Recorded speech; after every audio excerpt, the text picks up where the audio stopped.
اللہ تعالیٰ کے نام سے شروع جو بڑا ہی مہربان اور نہایت ہی رحم کرنے والا ہے۔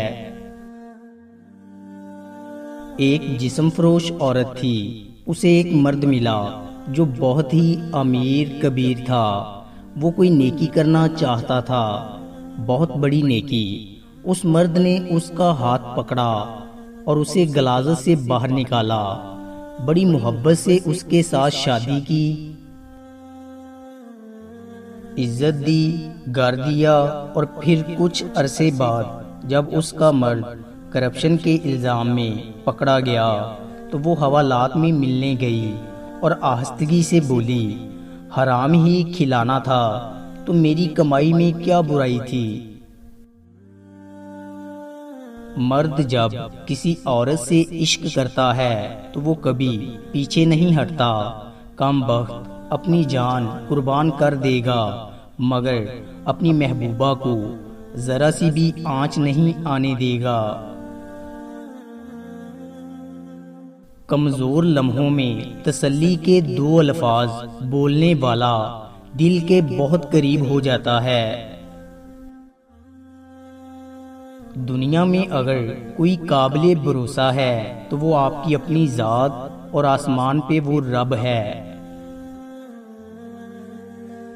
میں نے بولنے پر بارہا افسوس کیا ہے مگر خاموش رہنے پر کبھی افسوس نہیں ہوا۔ صرف یہ 3 عادتیں سیکھ لو، ہمیشہ سردار بنے رہو گے۔ اول، ہمیشہ اچھے اخلاق سے پیش آؤ۔ دوم، لوگوں کی حرمت کا لحاظ رکھو۔ سوم، اپنی جہالت کو لوگوں پر ظاہر مت کرو۔ اگر کوئی لڑکی کسی سے محبت کرے تو ضروری نہیں کہ وہ بد کردار ہو۔ اس رشتے سے زیادہ مخلص رشتہ تمہیں کہیں نہیں مل سکتا جس نے برے وقت اور خراب حالات میں آپ کا ساتھ دیا ہو۔ خونی رشتوں میں جب دوریاں پڑ جاتی ہیں تو اپنوں کی خبریں غیروں کی زبانی سننے کو ملتی ہیں۔ دوسروں کے بارے میں اچھا گمان رکھنا بہترین عبادت ہے۔ اگر کوئی شخص تمہارے لیے شدید غصے کا باعث بنے تو اسے کہہ دو کہ میں تمہیں 24 گھنٹوں کے بعد تمہاری باتوں کا جواب دوں گا، اور 24 گھنٹوں بعد جو تمہارے دل میں آئے جا کے اسے کہہ دو۔ جو شخص کسی ایسے آدمی سے گفتگو کرے جو اس کی بات سننا ہی ناپسند کرتا ہو تو اس شخص کی مثال اس انسان کی مانند ہے جو اہل قبور کو کھانا پیش کرے۔ بات سننے والوں کی سمجھ کے مطابق کرو۔ جب 4 لوگ آپ کی برائی کرنے لگیں تو سمجھ لینا کہ آپ صحیح سمت میں جا رہے ہیں۔ جو عورت ایک اجنبی شخص کو اپنے بریزر کا سائز بتا دے وہ عورت کبھی بھی بے وفا نہیں ہو سکتی۔ اپنوں کو جب کسی بات کا احساس دلانے کی نوبت آ جائے تو وہ اپنے نہیں رہتے۔ ٹھوکر وہی کھاتے ہیں جو راستے کا پتھر نہیں ہٹاتے۔ اکثر لوگ الفاظ اور خیالات کا ذخیرہ ہونے کے باوجود خاموش رہتے ہیں کیونکہ وہ ان لوگوں سے بحث نہیں کرنا چاہتے جن سے پوری شدت سے محبت کرتے ہیں۔ موت ایک ایسا واحد نام ہے جسے خوشی میں یاد کرو تو خوشی نہیں ہوتی اور غم میں یاد کرو تو غم نہیں ہوتا۔ ضروری نہیں کہ جو شخص آپ کو نصیحت کر رہا ہے وہ اپنی ذات میں بالکل مکمل ہے، وہ تو آپ کو بس اتنا کچھ دینے کی کوشش کر رہا ہے جس سے آپ مکمل ہو جائیں۔ جن پر زہر بھی اثر نہیں کرتا تنہائی ایسے لوگوں کو بھی مار دیتی ہے۔ اپنی وسعت کے مطابق اچھا لباس پہننا غرور نہیں بلکہ لوگوں کو حقیر سمجھنا تکبر اور غرور ہے۔ سچا پیار تو ایک طرف سے ہوتا ہے، جو دونوں طرف سے ہو اسے قسمت کہتے ہیں۔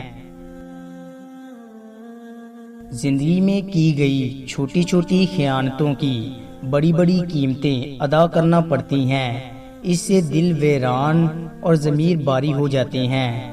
ہمیں اپنے معاملات کا جائزہ لیتے رہنا چاہیے تاکہ ہمارے قدم نہ ڈگمگائیں اور ہم رب کی رضا سے کبھی دور نہ ہوں۔ مجھے گرے ہوئے پتوں نے سکھایا ہے، بوجھ بن جاؤ گے تو اپنے بھی گرا دیں گے۔ اپنا درد تو ہر کوئی محسوس کرتا ہے، سمجھے جو درد دوسروں کا صرف اسے انسان کہو۔ اس دنیا میں کوئی خزانہ سانپ کے بغیر، کوئی پھول کانٹے کے بغیر اور کوئی خوشی غم کے بغیر نہیں ہے۔ تہجد میں آنکھ سے بہنے والا ہر آنسو رب سے دعاؤں پر کن کہنے کی سفارش کرتا ہے۔ بہت خاص ہوتے ہیں وہ لوگ جو آپ کی آواز سے آپ کی خوشی اور دکھ کا اندازہ لگا لیتے ہیں۔ کسی کے سامنے اپنی یا اپنے گھر والوں کی تعریف ہرگز مت کرو۔ اچھے وقت میں غرور سے بچنا اور برے حالات میں نا امید نہ ہونا اہل دانش کی نشانی ہے۔ دولت مٹی کی طرح ہوتی ہے، اسے پاؤں کے نیچے رکھنا چاہیے، سر پہ بٹھاؤ گے تو قبر بن جاتی ہے اور قبر زندہ انسانوں کے لیے نہیں ہوتی۔ جب تم خدا سے مغفرت و عطا کے طالب ہو تو جن لوگوں کی امیدیں تمہاری ذات سے وابستہ ہیں تو انہیں بھی محروم و مایوس نہ کیا کرو۔ بے بس کی آنکھ سے گرنے والا ایک آنسو نہ جانے کتنی عبادتوں پہ فوقیت لے جاتا ہے۔ دوستو، امید کرتا ہوں کہ آپ کو ہماری ویڈیو اچھی لگی ہوگی۔ اگر آپ کو ہماری ویڈیو اچھی لگی ہے تو لائک کیجئے اور مزید اچھی ویڈیوز کے لیے ہمارے چینل کو سبسکرائب اور فیس بک پیج کو لائک کریں۔ شکریہ۔